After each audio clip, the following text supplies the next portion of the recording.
السلام علیکم ورحمۃ اللہ تعالی وبرکاتہ۔ رب اشرح لی صدری ویسر لی امری واحلل عقدۃ من لسانی یفقہوا قولی۔ کل کی جو میری ویڈیو بنی تھی اس میں ساؤنڈ کی پرابلم تھی، اس لیے میں نے سوچا کہ میں آڈیو کے ذریعے ہی میں آپ تک قرآن کی باتوں کو پہنچاؤں۔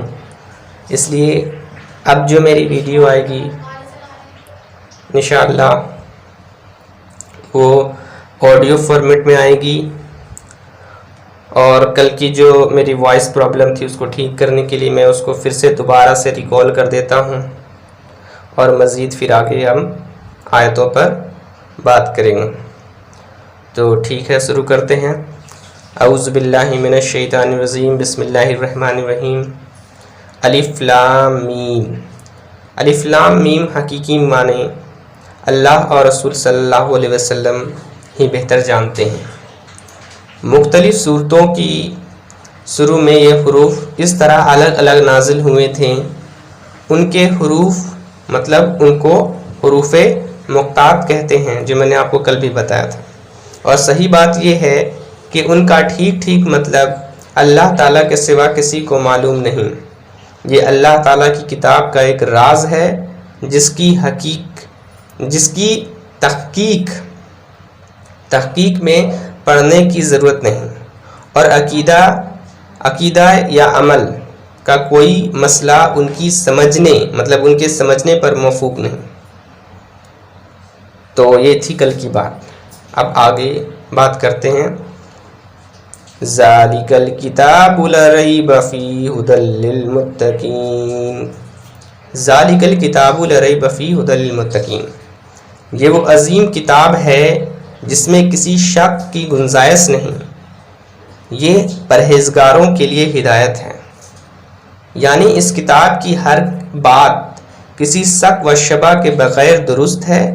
انسان کی لکھی ہوئی کسی کتاب کو 100% شک سے بالتر نہیں سمجھا جا سکتا، کیونکہ انسان کتنا ہی بڑا عالم ہو اس کا علم محدود ہوتا ہے بے شک، اور اکثر اس کی کتاب اس کی ذاتی گمان پر بنی ہوتی ہے، لیکن چونکہ یہ کتاب اللہ تعالیٰ کی ہے جس کا علم لامحدود بھی ہے اور 100% یقینی بھی، اس لیے اس میں کسی شک کی گنجائش نہیں۔ کسی کو شک ہو تو یہ اس کی ناسمجھی کی وجہ سے ہوگا۔ کتاب کی کوئی بات شبہ والی نہیں، اگرچہ قرآن کریم نے صحیح راستہ ہر ایک کو دکھایا ہے، گویا وہ مومن ہو یا کافر۔ اس لیے اس معنی کے لحاظ سے اس کی ہدایت سب کے لیے ہے، لیکن نتیجے کے اعتبار سے دیکھا جائے تو اس ہدایت کا فائدہ انہی کو پہنچتا ہے جو اس کی بات کو مان کر اس کے تمام احکام اور تعلیمات پر عمل کرے۔ مطلب اس ہدایت کا جو فائدہ اس کو پہنچتا ہے جو قرآن کریم کی بات کو، جو اس میں لکھا ہوا ہے، جو اللہ تعالی ہم کو سمجھا رہے ہیں، اس پر عمل کریں۔ اس لیے ہمیں چاہیے کہ ہم قرآن کو تفسیر کے ساتھ پڑھیں، سمجھیں، اور یہ ہدایت حاصل کریں کہ اللہ تعالی جو ہے ہم سے کیا کہہ رہے ہیں اور اس پر عمل بھی کریں۔ ٹھیک ہے، تو اس لیے یہ فرمایا گیا ہے کہ یہ ہدایت ہے ڈر رکھنے والوں کے لیے جو بے دیکھی چیزوں پر ایمان لاتے ہیں۔ الحق، ڈر رکھنے کا جو مطلب یہ ہے کہ انسان یہ بات ہمیشہ پیش نظر رکھے کہ اسے ایک دن اللہ کے حضور اپنے تمام اعمال کا جواب دینا ہے، لہٰذا مجھے کوئی کام ایسا نہ کرنا چاہیے جو اس کی ناراضگی کا باعث ہو۔ اسی خوف اور دھیان کا نام تقویٰ ہے۔ بے دیکھی چیزوں کے لیے قرآن کریم نے غیب کا لفظ استعمال فرمایا، اس لیے اس سے مراد وہ چیزیں ہیں جو آنکھوں سے دکھائی نہیں دیتی، نہ ہاتھ سے چھو کر یا ناک سے سونگھ کر انہیں محسوس کیا جا سکتا ہے، بلکہ وہ صرف اور صرف اللہ تعالیٰ کی وحی کے ذریعے معلوم ہوتی ہے، یعنی یا تو قرآن کریم میں ان کا ذکر ہے یا حضرت صلی اللہ علیہ وسلم نے وحی کے ذریعے وہ باتیں معلوم کر کے ہمیں بتائی. مسئلہ اللہ تعالیٰ کی صفات، جنت دوزخ کے حالات، فرشتے وغیرہ، یہاں اللہ کے نیک بندوں کی یہ تعارف کی جا رہی ہے کہ یہ لوگ صرف اللہ تعالیٰ اور اس کے رسول صلی اللہ علیہ وسلم کے ارشادات پر یقین کر کے ان چیزوں کو دل سے مانتے ہیں جو انہوں نے آنکھوں سے نہیں دیکھا. یہ دنیا چونکہ امتحان کی جگہ ہے، اس لیے اگر یہ چیزیں آنکھوں سے نظر آ جاتے اور پھر کوئی شخص ان پر ایمان لاتا تو کوئی امتحان نہ ہوتا.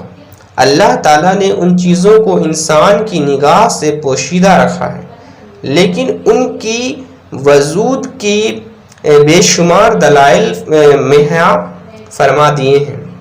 جب کوئی شخص ذرا انصاف سے غور کرے گا تو ان باتوں پر ایمان لے آئے گا اور امتحان میں کامیاب ہوگا. قرآن کریم نے بھی وہ دلائل بیان فرمائے ہیں جو انشاءاللہ آگے آتے رہیں گے.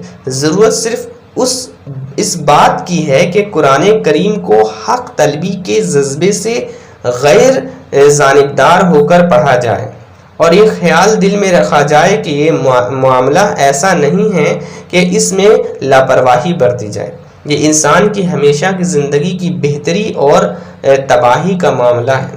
لہٰذا یہ ڈر دل میں ہونا چاہیے کہ کہیں میری نفسیانی خواہشات قرآن کریم کے دلائل ٹھیک سمجھنے میں رکاوٹ نہ بن جائے. اس لیے مجھے اس کی دی ہوئی ہدایت کو تلاش حق کے جذبے سے پڑھنا چاہیے اور پہلے سے دل میں جمے ہوئے خیالات سے ذہن کو خالی کر کے پڑھنا چاہیے تاکہ مجھے واقع ہدایت نصیب ہو. یہ ہدایت ہے ڈر رکھنے والوں کے لیے کا ایک مطلب یہ بھی ہے، یہ ہدایت ہے ڈر رکھنے والوں کے لیے، اس چیز کا ایک مطلب جو ہے یہ بھی ہے. تو آج کے لیے بس اتنا ہی. انشاءاللہ کل کنٹینیو کرتے ہیں اگلی آیات پر. اللہ حافظ.